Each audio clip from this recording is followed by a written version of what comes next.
안녕하십니까. 지금 코로나 때문에 2월부터 저희 이제 조계사 모든 교육이 또 법회가 기도가 이렇게 정체되고 함께하지 못한 이런 상황들이 되고 있습니다.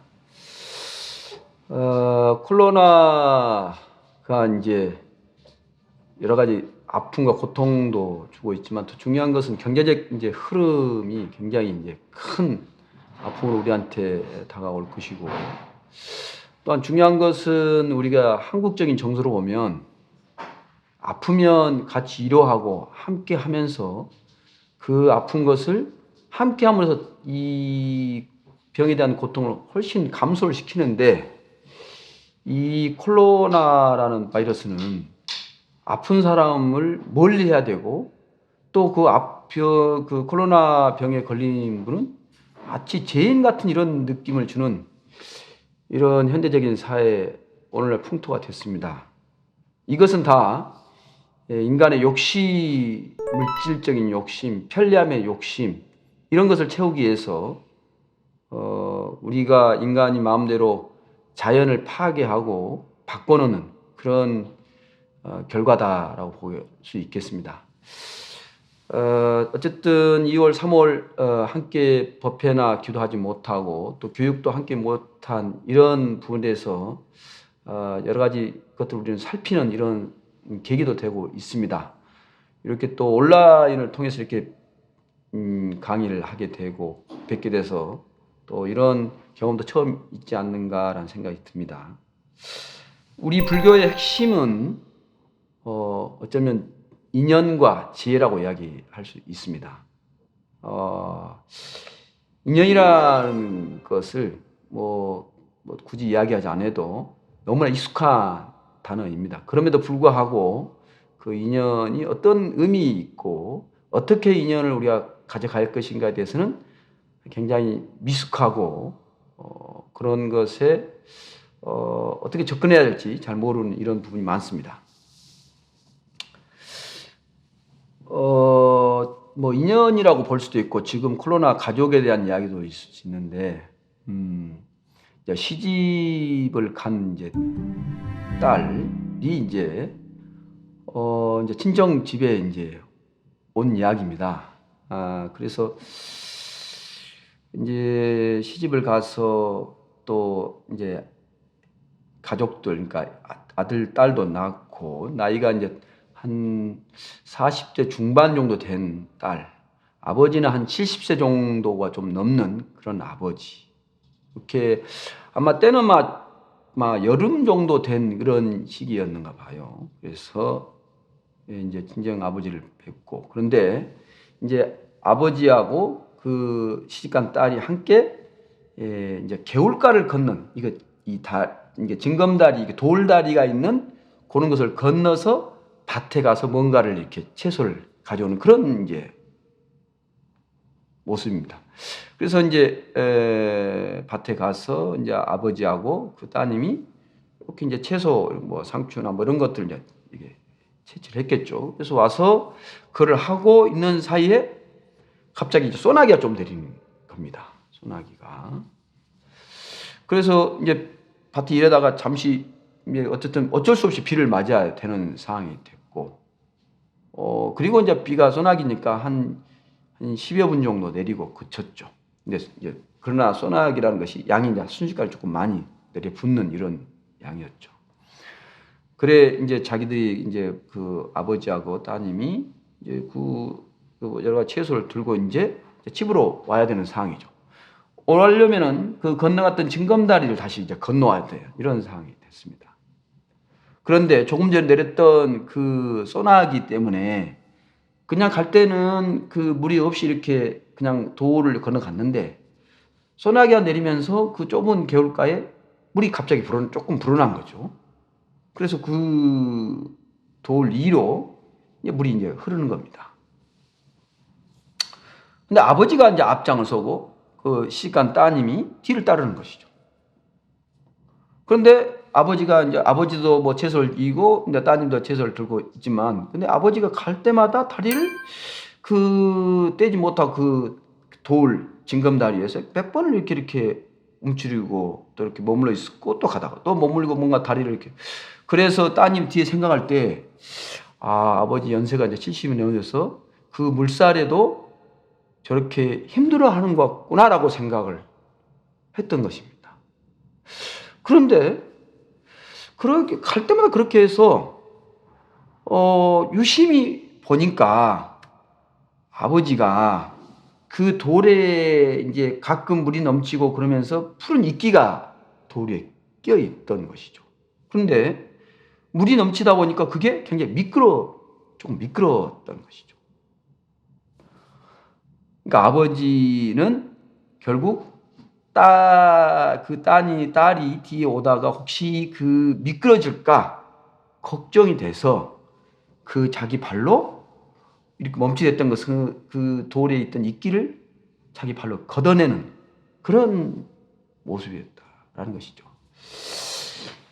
그러니까 부모와 자식의 인연이라는 것은 이렇게 뭘로 표현할 수 없는 그 억지로 이렇게 되는 것도 아니고 그런 속에서 보통 관계가 아니다. 보통 관계가 아니라는 것이 바로 우리가 말하는 인연이라고 이렇게 이야기할 수 있겠습니다.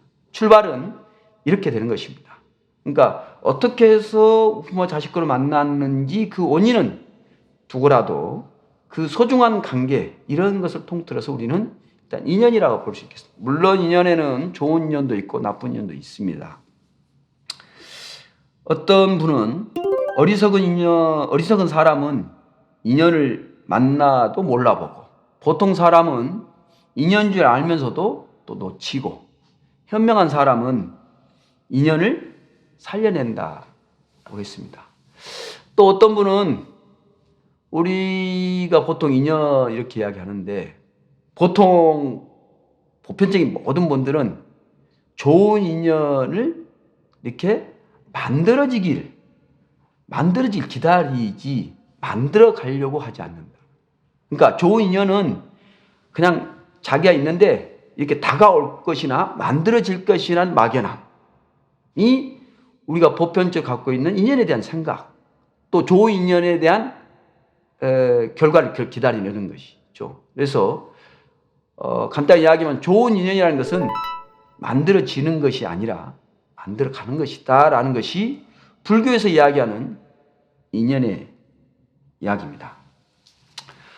그래서 뭐 우리가 보통 이야기하는 그런 말도 있죠.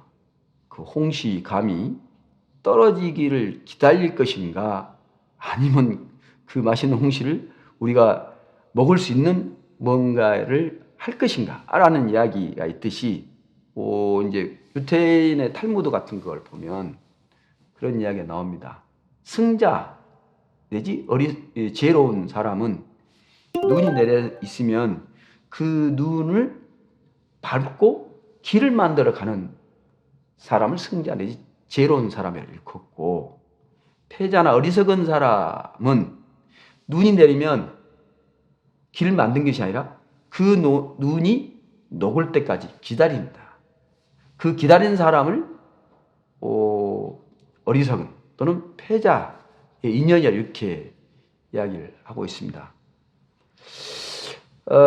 이제 불교에서 말하는 인연은 그냥 기다려지고 그런 좋은 결과가 오기를 마냥 이렇게 있는 것이 아니라 한 발자국 한 발자국 내가 원하는 것에 대한 무언가를 향해서 손이나 발로 마음으로 행동으로 다가가는 것을 인연이라고 이야기를 하고 있습니다. 그래서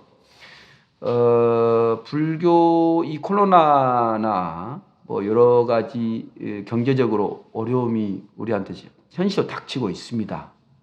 그러나 이것도 인간의 일이고 또 이러한 것을 극복하는 것도 바로 우리입니다.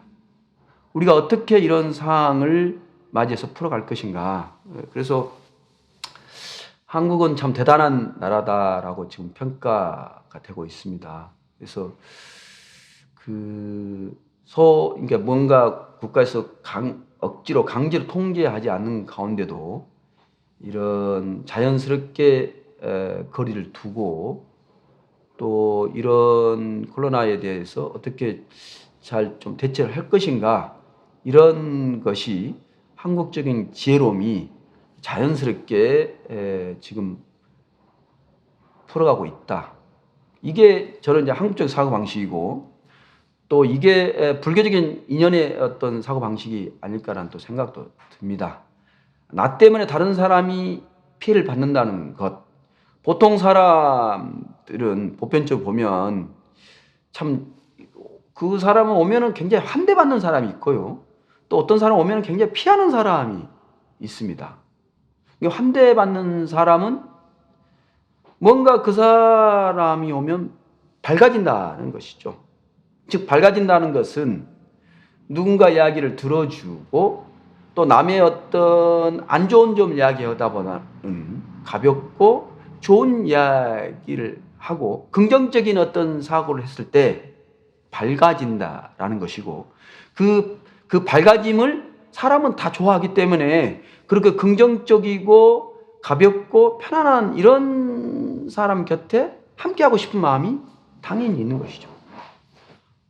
그러니까 우리 불교를 보통 인연이라 이야기하면서 자기는 어떤 인연의 어떤 사람인가를 좀 살펴보는 이런 계기가 됐으면 좋겠다라는 말씀을 좀 드리고 싶습니다. 이제 불교의 가장 이제 중요한 이야기 중에 하나가 인연이었고, 그 다음에 가장 중요한 것은 지혜라고 볼 수 있겠습니다. 이제 우리가 잘 알고 있는 조선시대 사명 스님하고 서산 스님은 잘 알고 계실 것입니다. 뭐 임질이나 이런 걸 통해서 사명 스님하고 서산 스님의 이제 세납, 송납 이렇게 이야기하는 나이 차이가 한 23년 정도 이렇게 차이가 납니다. 한 23년, 24년. 그러니까 그 장안사, 지금 말하면 장안사는 북한에 있는 금강산에 있는 장안사를 이야기하는데, 서산 스님께서 56, 그리고 서산 스님께서는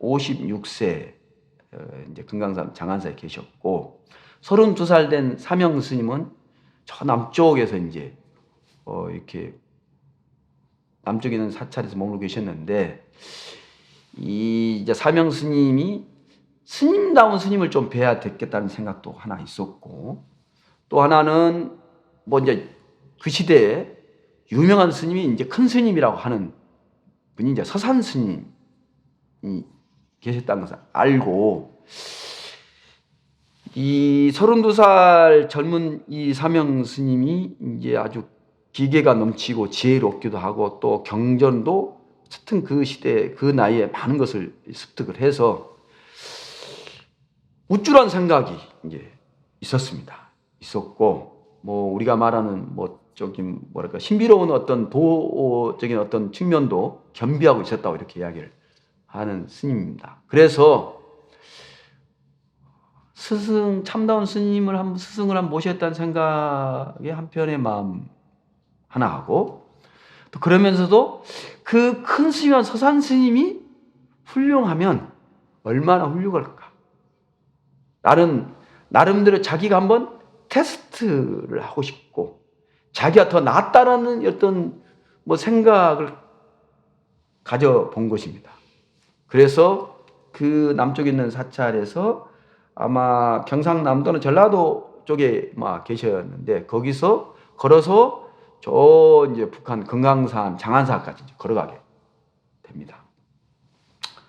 그래 이제 뭐 여러 가지 이제 이야기들이 중간중간에 있는데, 결과적으로 이제 서산 스님을 뵈려고 이제 사명 스님이 장안사에 도착을 한 겁니다. 그래서 시자 스님이 와서 이제 마종을 했고, 그래 이제 서산 스님이 방 안에 계시다 마당에 나왔어요. 그래서 서산 스님께 이제 사명 스님 딱 합장하고 절을 하는 순간에 이 허공에 이제 새가 한 마리가 탁 날아가는 거예요. 그러니까 보통 사람은 그런데 사명 조금 전에 제가 이야기했듯이 사명 스님은 이제 좀 그 무술 이런 데도 아주 그런 것을 겸비해 있어서 그 날아가는 새를 턱 손을 뻗어갖고 잡았어요. 이렇게 잡았어요. 그리고 서산 스님께 사명 스님이 묻습니다. 이 새가 살아 있겠습니까? 죽어 있겠습니까? 이렇게 묻는 거예요. 보통 사람은 묻는 말에 그 답이 있다 생각하고 살아있다고 대답해야 될까? 죽어있다고 대답해야 될까? 그래서 그 정답이 자기한테 말하면 그 답이 있을 걸 생각하는 이런 이제 생각에 보통 빠지죠.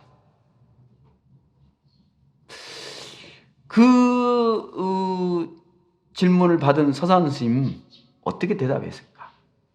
이게 이제 우리가 말하는 불교에서 말하는 지혜입니다. 이럴 때 어떻게 대답해야 될 것입니까? 서산 스님은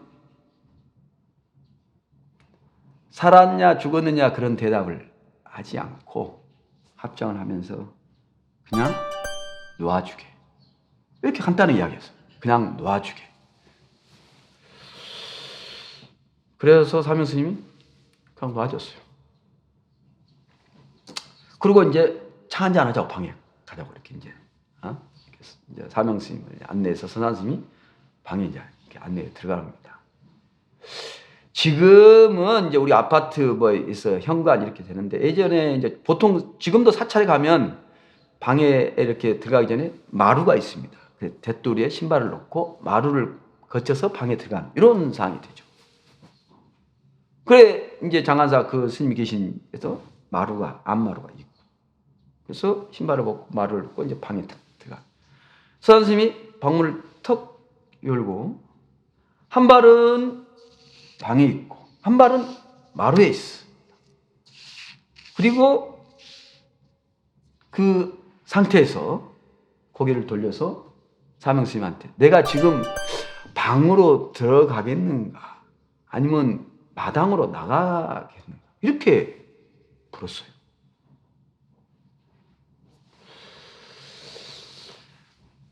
그래 이 한마디에 가타부타 조금 전에 사명 스님이 던졌던 물음 이 새가 살아있겠느냐 죽겠느냐라고 물었을 때 그 답에 살았다 죽었다 대답이 아닌 그냥 놔주게 하고 합장을 하고 그냥 또 가타부타 양이 안고 또 이렇게 오신 겁니다.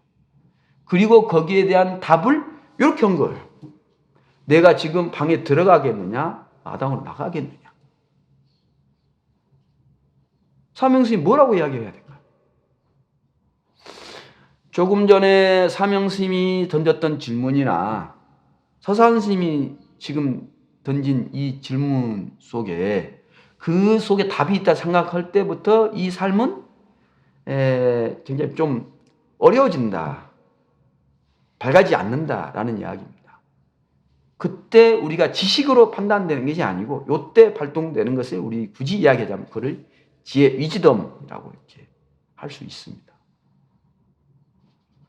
그 답 속에서 이미 두 분이 충분히 교감을 했고 이 스님이 어떤 분인가를 알고 사명 스님이 그 자리에서 삼배를 드립니다. 그리고 스승으로 이렇게 모시게 되는 이런 상황이 됐다라는 것입니다. 또 우리 이야기 중에 벽유경에 그런 이야기가 또 나오죠. 굉장히 부잣집인데 그 아들이 딱 한 명이 있어요. 딱 아들이 애동 아들 이야기해야 될까요? 뭐 아들이 하나 있고 뭐 이제 벽유경에 그렇게 비유가 나오죠. 뭐 따님이 있고 뭐 있었는가 그런 이야기는 자세히는 안 나오지만 어쨌든 기하게 아들이 한 명이 있었다. 그런데 이 아들이 너무 바보스러운 거. 글도 모르고 뭐 이름 알려줘도 잘 모르고 그런 거 그렇게. 그러니까 아버지가 너무 참 부자인데도 불구하고 아들이 걱정스러워서 참 고민이 많았어요. 뭘 가르쳐도 모르고 그래서 답답해서 하루는 아들을 불러놓고 그 부잣집 아버지가 아야 세상에 너보다 더 바보스러운 사람을 만나면 이 모자를 줘라. 이렇게 이제 해요. 그러니까 아들이 그 모자를 잘 아버지가 준 거라 잘 받아 놔뒀어요. 시간이 흘러서 아버지가 이제 병도 들고 나이가 들어서 이제 운명하게 되는, 여기도 때리면 안 되는데, 운명하는 이런 상황이 된 거예요. 그래서 이제 누워서 이제 곧 이제 숨이 이제 뭐 끊어질라는 이런 상황이 됐죠. 그래서 아들이 이제 와서 아버지 왜 그러냐고 이제 물으니까 아버지가 내가 이제 갈 때가 됐는갑다. 내가 이제 때가 돼서 저 세상 가야 될 때가 돼서 이런다 그러니까 그 아들이 저 세상이 어디예요? 이렇게 묻는 것이죠. 저 세상이 어디예요? 이제 아버지가 거기는 아이가 육신 갈 수 없고 이렇게 뭐 죽음이라는 세계인데 이렇게 설명을 하는데 아들이 근데 거기를 왜 가는 거예요? 묻는 거예요. 아버지 가고 싶어서 가는 거야? 이렇게 이제 묻는 거죠. 아니 가고 싶어서 가는 것은 아니고 사람이 때가 되면 뭐 가는 거야. 왜 가냐고. 왜 가고 싶지 않은데 가냐고. 그 세상은 어떤 세상이야? 뭐가 있어? 이렇게 물어보니까 아버지가 이제 잘 모르겠는데 뭐가 있는지 잘 모르고 어떻게 생긴지도 잘 모르고 가고 싶지 않은데 가야 된다. 이런 대답을 점점 궁색한 대답, 결국은 대답할 수 없는 상황이 된 거예요. 아니 거기가 어딘지도 모르고 어떻게 생긴지도 모르고 가고 싶지 않은데 왜 가냐고 라고 아버지는 참 그렇네 하고 그 아버지가 돌아가시는 그런 상황인데도 불구하고 아들이 갑자기 너무 크게 웃은 거야. 크게 웃으면서 드디어 됐어 하면서 딱 일어나더만 아버지가 자기한테 준 그 모자를 탁 들어가서 아버지가 바보네 하면서 이렇게 올려줬다. 이거는 지혜라고 이야기할 수 있지만 우리가 중요한 것은 죽음 이후의 세계에 대해서 우리는 어떻게 생각하고 있느냐 하는 또 하나의 질문이고 우리 삶을 어떻게 조명할 것인가에 대한 중요한 또 방향입니다.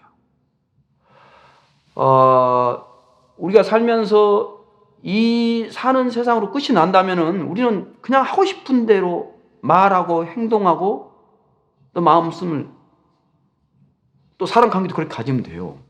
하지만 그렇지 않다라는 것이 불교적 사고 또 세계관입니다.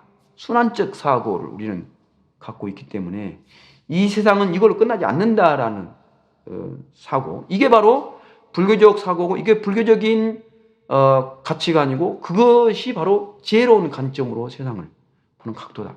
그러니까 함부로 할 수 있는 어떤 관계는 없다라 간단히 이야기하면 사람이든 동물이든 뭐 또 식물이든 자연 관계든 이 어떤 생물적인 것이든 무생물적인 것이든 함부로 해서 안 된다라는 그런 중요한 가치관이 불교적 가치관이고 지혜로운 관점이다. 이렇게 볼 수 있습니다. 보통 이제 사고가 자기가 가지고 있던 사고를 잘 안 변하려고 해요. 이제 불교를 통해서 내 사고를 변화시켜야 됩니다. 내 안에 있는 가치를 우리는 어마어마한 가치를 잘 몰라요. 그걸 활용할지도 모르고. 보통 우리가 뇌에 대해서 잘 이제 뭐 인지하는 어떤 것들이 잘 모르는데 과학적인 어떤 요즘은 이제 뇌 활용 이런 것들을 이제 측정해내는 어떤 과학적인 어떤 뒷받침이 있어서 그러는데 그래서 우리가 보통 오늘 뭐 일기예보 날씨를 이렇게 듣다가 오늘 비가 올 확률이 10%입니다. 내지 비가 올 확률이 15%입니다 하면은 여기 뭐 이렇게 불자님들은 밖에 나갈 때 우산을 가져가겠어요? 가져가지 않겠습니까? 비 올 확률이 10%나 15%라 하면 제가 보기에는 거의 대다수, 거의 90% 이제 100%에 가까운 분들이 아니 비가 올 일이 확률이 10%나 15%라는데 맞지 그냥 거의 안 올 거라는 확신을 갖고 우산을 가져가지 않을 대다수의 결정일 것입니다. 한번 생각해 보세요. 그러면 이 정신의 어떤 세계는 정말 무한대다. 그래서 내가 내 정신 세계를 얼마만큼 알고 컨트롤할 수 있느냐? 이게 안 된다라는 것입니다. 잘 안 된다. 고정된 사고에 의해서 많은 것들이 고정되어 있고 그걸 하려고 하는데 내 생각이 스스로 내 생각을 막고 있다는 장애물이 되고 있다는 것이죠. 그래서 하나 보통 제가 이제 불교 교육할 때 처음 드리는 말씀 이야기 이겁니다. 바가지하고 바가지 잘 아시죠? 바가지 하고 망치가 있어요. 요 바가지 또 망치 잘 아시잖아요. 그래서 이 바가지하고 요 망치가 턱 부딪히면 어떻게 되겠어요? 이렇게 제가 묻습니다. 보통 첫 번째 자 그냥 바가지하고 망치가 있습니다. 부딪히면 어떻게 될까요? 라고 물으면 깨진다고 답이 나옵니다. 깨질 것이다. 그럼 어떤 것이 깨져요? 물으면 당연히 뭐예요? 바가지가 깨진다. 이렇게 나옵니다. 그래서 제가 이렇게 설명을 다시 합니다. 그것이 뭘로 만들어졌냐 생각해 본 적이 있느냐? 어떤 속도로 어떤 조건에 의해서 부딪힌다는 생각해 본 적이 있느냐? 보통적인 사람 생각들은 자기 고정적인 생각으로 그냥 지금까지 관념으로 그걸 판단해 버려요. 그냥 망치 강한 거, 바가지는 약한 거. 부딪히면 깨지지 당연히 바가지가. 이렇게 생각을 해요. 그래서 제가 이런 것을 생각해 보라고 이야기한 다음에 두 번째 질문.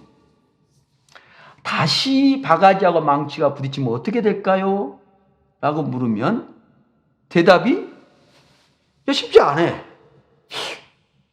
깨진다고 하기도 그렇고 안 깨진다고 하기도 그렇고 주저주저 합니다. 그래도 결과적으로는 바가지가 깨진다 이렇게 대답을 할 가능성이 그래도 높아요. 그래서 제가 이렇게 이야기를 합니다. 바가지가 쇠로 된 바가지. 조건이 바가지가 쇠로 됐어요. 망치는 뭘로 됐겠어요? 유리로 된 망치요. 망치는 유리도 만들 수 있고 플라스틱도 만들 수 있고 어쨌든 이러면 망치니까요. 그게 제가 이야기한 대로 조건이 쇠로 된 바가지하고 유리로 된 망치가 부딪히면 어떻게 되겠어요? 생각지 않은 자기가 갖고 있던 이 망치는 강하다는 생각이 깨져버린 것입니다.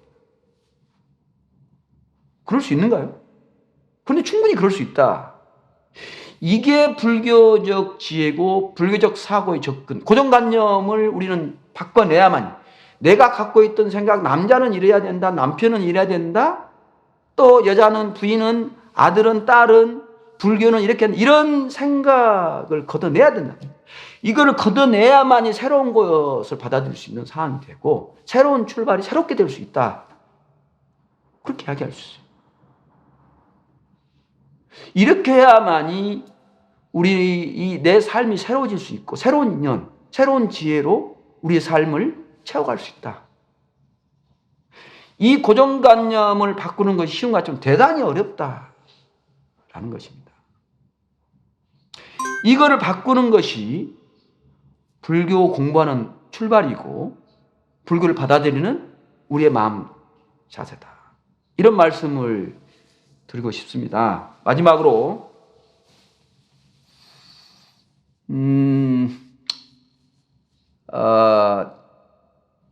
그 선생님과 그 어머니에 대한 이야기인데요. 이제 아드님이 잘 커서 이제 사범대를 졸업해가지고 선생님이 돼서 이제 초등학교 이렇게 선생님 발령이 돼서 됐는데 이게 시골로 이렇게 발령이 나는가 봐요. 이제 시골로 시골인데 여기도 이제 이제 조금 전에 앞에 이야기했던 돌로 된 징검다리 그를 건너서 가는 개울이 있는 그런, 그래서 건너서 학교를 가는 그런 뭐 시골이었는가 봐요. 여름이었고 또 똑같이 계절도. 그래 이제 시골에 이제 아들 선생인데, 그러니까 이제 그 이제 사택이라고 하죠 보통. 요 같은 뭐 기숙사로 할 수 있는데, 선생님들이 이제 도심에 계시다니까 여기 이제 시골에서 살 수 있는 이제 집을 이렇게 제공했던 그런 시절이가 봅니다. 그래 이제 어머니가 오셔서 그 이제 아들 이제 보러 온 거죠. 그 와서 밥도 해주고 뭐 하기가 청소도 해주고 며칠 있는 것이죠. 그런 있는 사이에 여름인데 비가 많이 내립니다. 비가 많이 내려서 이제 그 다음 날 이제 학교를 가는데 그날 아침은 이제 그 전날 비가 많이 내려서 그 다음 날 비가 그친 상황이죠. 그런데 그 개울가는 물이 넘쳐서 막 흐르는 것이죠.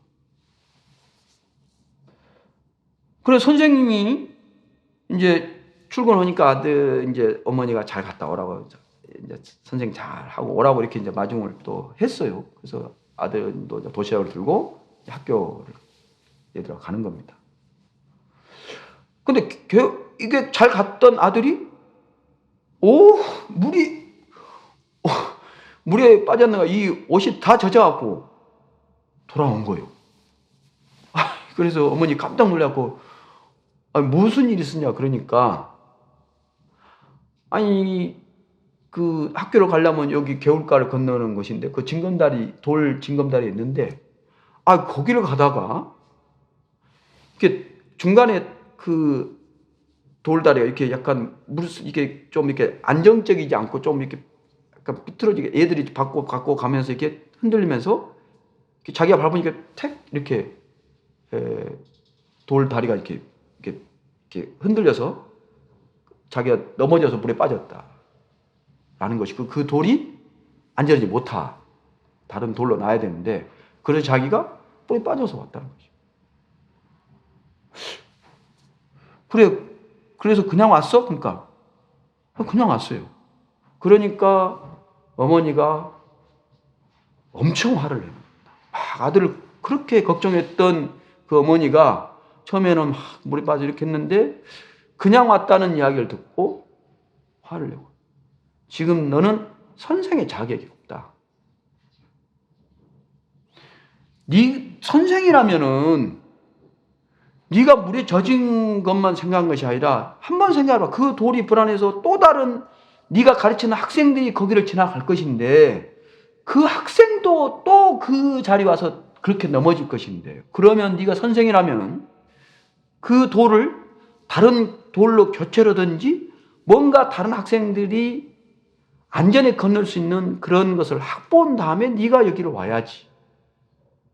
그렇게 그냥 오면 이게 선생님이냐 이거예요. 라는 이야기입니다.